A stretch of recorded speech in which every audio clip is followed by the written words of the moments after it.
we'll watch the film. Well, I watched it twice. You watched it I twice. watched Yeah, it I twice watched it on last night. purpose Yeah. as well. We watched Street Fighter, so we're gonna do a review of Street Fighter, the one starring Jean-Claude Van Damme, not the The new one. 1995 classic No, it is like, adaptation of the video game. yeah, like My God, it I was want to just start. so fucking good. Yes, Yeah, I want to absolutely. start by saying it is literally the worst movie I've ever seen, but somehow also the best at the same time. Yeah. I've never known a movie like it. Like I'm watching it, like why am I watching this? But also I'm so glad I'm watching Mhm. this. Like, I literally turned. I said to my girlfriend, Molly, I was like, I need to watch Street Fighter for the podcast. So I was like, you don't have to watch it if you don't want to, but I'm gonna watch it like tomorrow. I think it was like Thursday. I was like, I'm gonna watch it either tonight or tomorrow. And she was like, oh, I absolutely want to watch that with you. And like yeah, the second it said Street Fighter, she was like, pause it so that I can take a picture of it in Street Fighter because I need people to know I'm watching Street Fighter. You know what I mean? yeah, man. And then she remembered more of it than me because like obviously I know I'm ADHD. If I watch something once, I take like key moments in, but I don't Yeah, get a lot of it. well, But that's I it. Yeah, watched this so many times and yet still forgot so many times because I remember like I had it on video and I used to watch it religiously as a child. And even then there was loads of bits I'm like, I forgot that completely. yeah, But I same. loved it. It was like it was so bad. And it's like it was also really nice to watch it through the lens of an adult because the last time Yeah, I did watch it was as a child. You know what I mean? yeah. So it was like one of those things like we were talking about things being like toxic and stuff. You go, wow, they couldn't do that. No, You know no, what I mean? most But also, definitely it was not. just like one thing that before we start talking about like specifics of the movie was just like it was one of those ones I'm watching. I'm going, wow. Not only is this so terrible, but they were given millions to make Yeah, this. exactly. Do you know what I mean? Yeah, That was what was so like that yeah. really blew me mind when I watched it. But yeah, do Like you want to move on to like points or? yeah, well, I mean, before I like get into the film, like I always IMDb a movie like after I've watched Mhm. it, and so I went and I had a look, and I noticed there was 90 things about the film. So I did this last night, All and right, okay. it tells you everything, like all the production issues and stuff like that. But like Van Damme was number one on the call sheet, right? And he Yeah. was never there because he was constantly fucking high. He had a coke problem, so he was literally he refused to come to work all the time. Yeah. And they had a stunt coordinator to come in and do Uh-huh.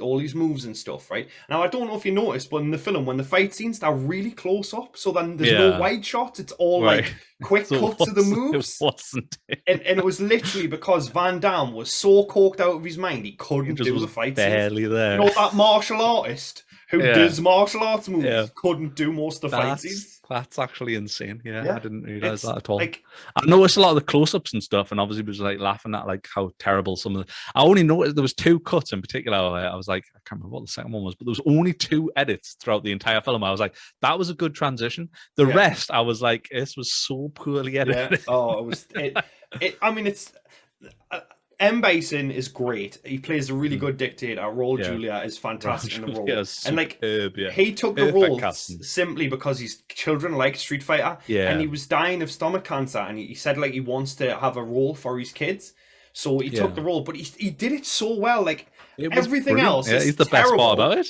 and Yeah, he's just so he's believable the as this shining light dictator. in the Yeah, middle. Yeah, everything he does absolutely. is nuts, but It's you just believe it because he's yeah. so good when he does it.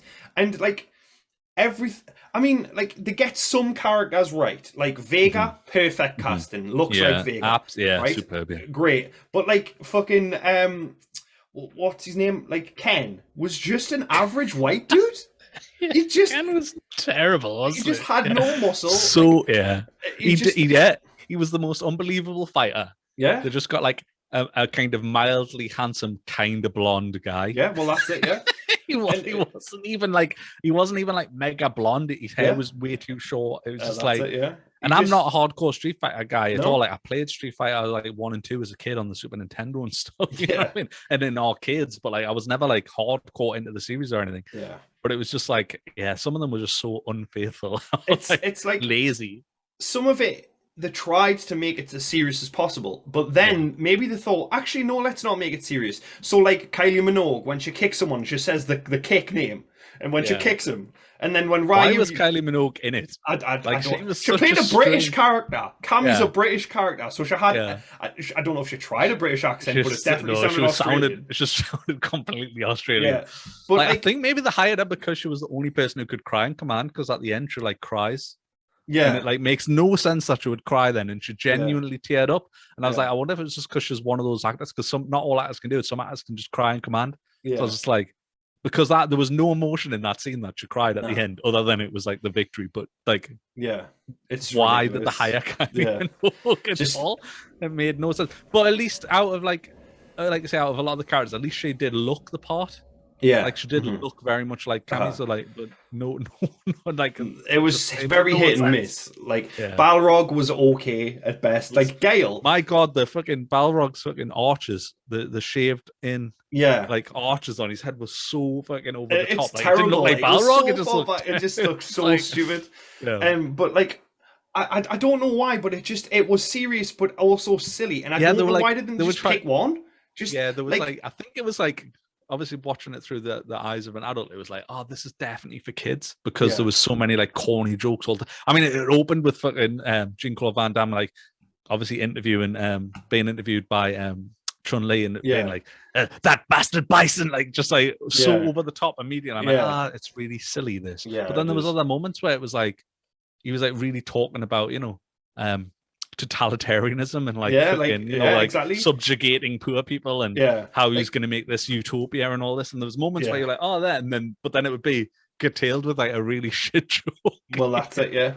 Like there was one bit that I just laughed my head off. Like Bison wanted $20 billion, right?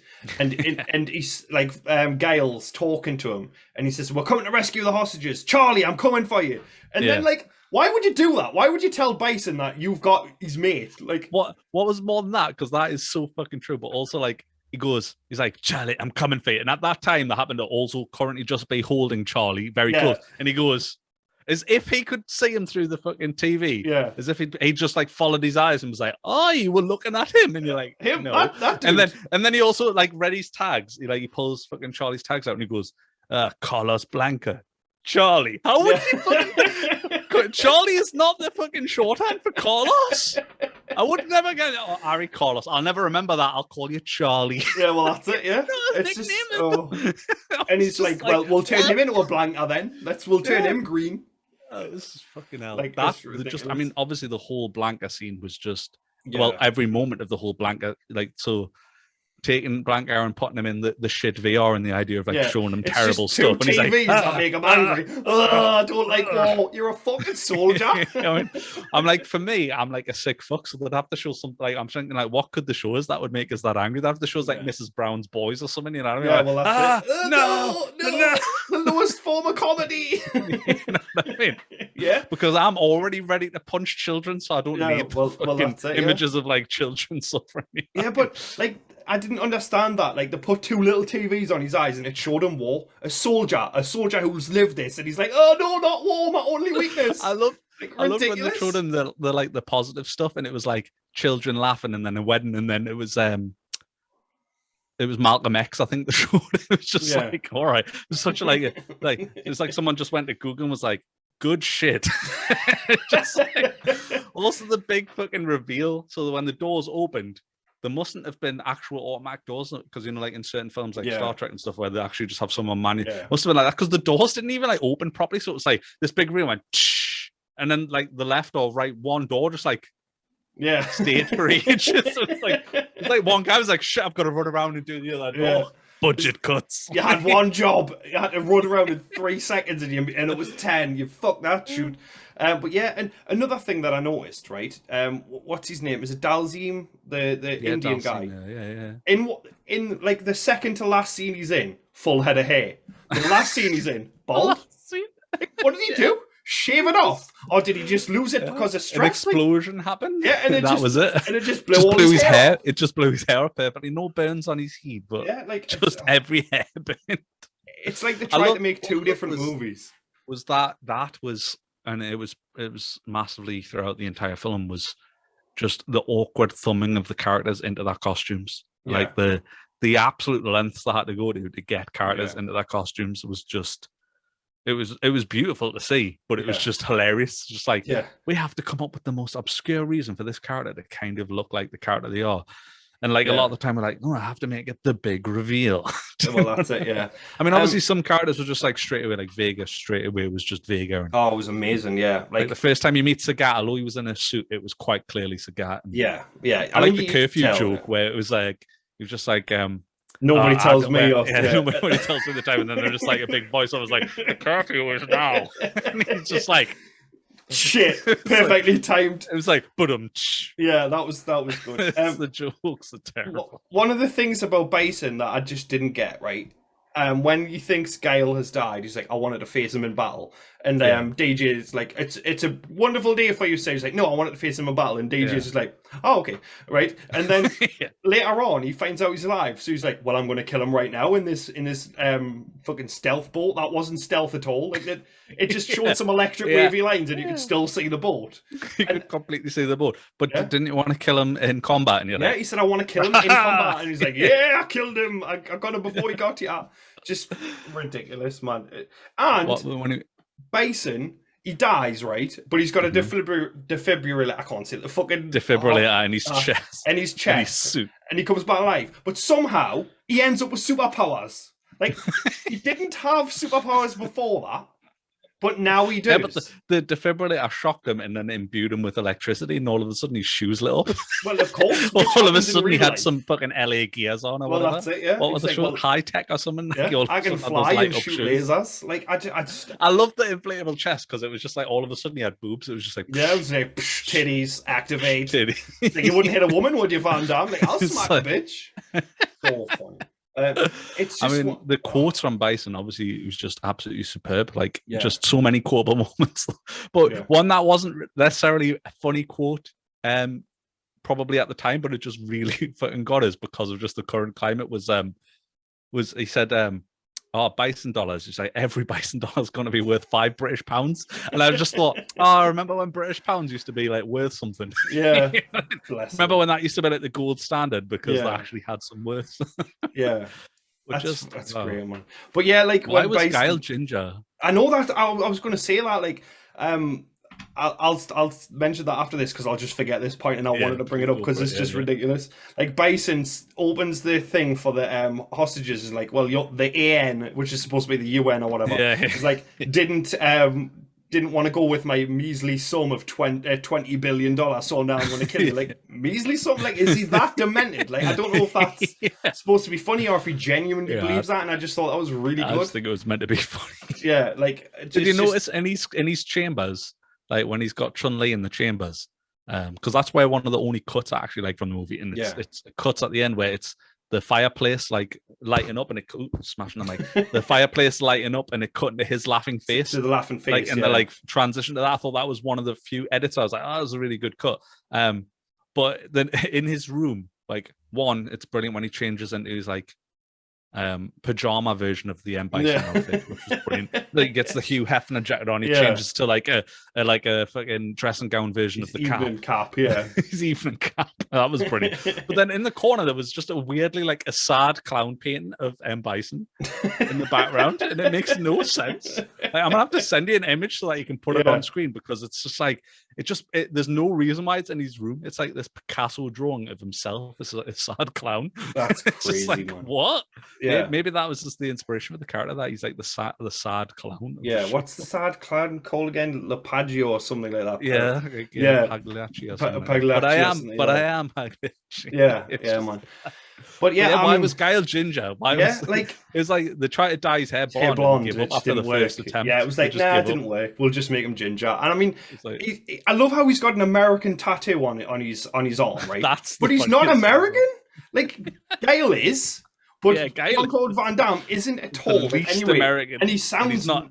Yeah, he doesn't sound American at all. So just make his character like Belgian, because that's what he is. Like, you've already took crazy liberties with a lot of the characters anyway, so just make him Belgian. Like that's acceptable. But it's like he punches him, and it's just it shows the American flag. It's like fuck yeah, America. It's like yeah, but he's Belgian though, so it totally takes away from it. It's just it's ridiculous. Bison, you son of a bitch. Yeah. Right, come on, man. Zangief though, like it's crazy. Zangief though is my favorite character on the whole. He is not only is he hilarious, he's perfectly cast. Yeah, like perfectly exactly cast, like fantastic. And the line "quick change the channel" every time, even though I know it's coming, still makes us laugh. It's so stupid and juvenile, but it's like the best line in the movie. I loved just the whole Zangief and E Honda fight scene as well, where they're wrestling and stuff. I just thought it was brilliant. And like when they see them smashing up like Bisonopolis, like, and it looks like Tokyo, it's like they're playing the Godzilla sound effects. Stuff. Yeah, it's just it's ridiculous. But I mean, it's a commercial success, you know. Like it made back its budget. Like I'm sure on Amazon Prime as well. It's got like 4.5 stars. Yeah, I mean it's because like who would downvote that movie? It's like so hilarious. It is. Brilliant. It's good and it's bad. But like my biggest issue with it is like they either have the superpowers of the characters or they don't. And Ryu does the Hadouken thing, and you see the flash of like thingy when he's fighting Vega, but it's never used before or after. Like stick with one or the other. They either do have the superpowers or they don't. And it's just it's weird. Like Blanca was an experiment, and I get that, right? But like Zangief and Dalzim, they just made him bald for the last scene. Like, look, they just made him bald, and he just had the chains around his wrists and neck. Well, that was it. That was it. There was nothing. He didn't have face paint on. He didn't have the earrings. Yeah, it's just. He didn't dislocate his limbs and do a stretchy punch on somebody. Well, that's it. They should have had a focus group, watch the movie, and be like, "Well, no, you just need to lean into the craziness. It's already cheesy as fuck. Yeah. So make it. I feel like you say, but like because edits like that were done after the fact, I feel like they just half-assed it. It was like I feel like they had like a data edit, and they just or like.